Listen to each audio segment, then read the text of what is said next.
చదువుకోవాలి కదా, అవునా కదా? సో ఇప్పుడు మీకు వర్కింగ్ సమ్ ఇచ్చినప్పుడు ఆ చదువుతున్నా కానీ ఏం చేయాలనేది మీకు థాట్ రావట్లేదు, స్ట్రైక్ అవ్వట్లేదు. సో నేను దానికోసం ఒక చిన్న సాంగ్ చెప్తాను అనుకుంటున్నాను. ప్రాక్టీస్ చేస్తారా? ఆడేమిచ్చాడు, ఏమిచ్చాడు, ఏమడిగాడు, ఏం చేయాలి. సో దాన్ని ఏమిచ్చాడు, ఏమడిగాడు, ఏం చేయాలి, ఏమిచ్చాడు, ఏమడిగాడు, ఏం చేయాలి. ఓకేనా?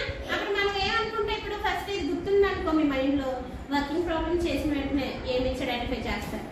ఏం అడిగాడు అసలు వాడు, ఫైండ్ సమ్ డిఫరెన్స్ సమ్ ఏదో అడుగుతాడు. అడిగిన వెంటనే మనం ఏం చేయాలి, ఆపరేషన్ గుర్తొస్తుంది, అడిషనల్ సబ్స్ట్రాక్షన్ చేస్తాం. ఓకేనా? సో ఏంటి పాట